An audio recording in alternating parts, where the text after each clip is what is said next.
తిరుమల తిరుపతి దేవస్థానంలో లడ్డూ తయారీలో అవకతవకలు జరిగాయని, కల్తీ జరిగిందని, అపచారం జరిగిందని గత కొద్ది రోజుల నుంచి వార్తలు నడుస్తున్న విషయం అందరికీ తెలిసిందే. అయితే దీనికి సంబంధించే జనసేన పార్టీ అధినేత AP deputy CM Pawan Kalyan ప్రాయశ్చిత్త దీక్ష తీసుకోవటం జరిగింది.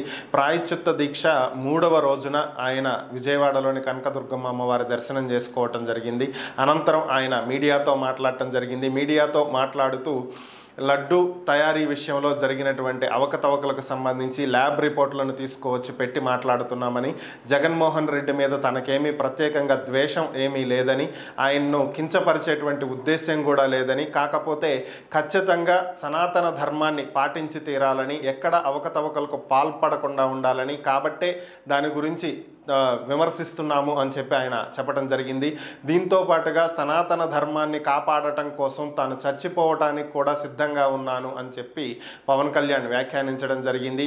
ఈ లడ్డు తయారీకి సంబంధించినటువంటి అంశం చాలా సున్నితమైనటువంటి అంశమని, ఎవరైనా దీని గురించి మాట్లాడాలి అన్నప్పుడు 1కి 2 సార్లు ఆలోచించి మాట్లాడాలని, తాను ఎప్పుడూ కూడా అన్ని మతాలను సమానంగానే చూస్తానని, ఎన్నో మదరసాలకు లక్షల రూపాయలు డొనేషన్లు కూడా ఇవ్వటం జరిగిందని, తాను ఎప్పుడూ మతాలను రెచ్చగొట్టేటువంటి వ్యాఖ్యలు చేయలేదని, దానికి నిదర్శనం రామతీర్థంలో రాముడి విగ్రహం శిరచ్ఛేదనం జరిగినటువంటి సమయంలో కూడా సంయమనం పాటించామని, ఎక్కడా రెచ్చగొట్టేటువంటి వ్యాఖ్యలు చేయలేదని, అధికారంలో లేకపోతే మాత్రం ఆ రోజు వైసీపీని తొక్కేటువంటి బలం తమకు లేదని అనుకుంటున్నారా? ఖచ్చితంగా తొక్కి తీరేటువంటి సత్తా ఉందని, కాకపోతే విద్వేషాలు రేగగొట్టేటువంటి ఉద్దేశం తమకు లేదు కాబట్టి సంయమనం పాటించడం జరిగిందని, సనాతన ధర్మం జోలికి వస్తే మాత్రం ఊరుకునే ప్రసక్తే లేదని, సనాతన ధర్మం కోసం చావటానికి కూడా సిద్ధం అని చెప్పి పవన్ కళ్యాణ్ వ్యాఖ్యానించడం జరిగింది.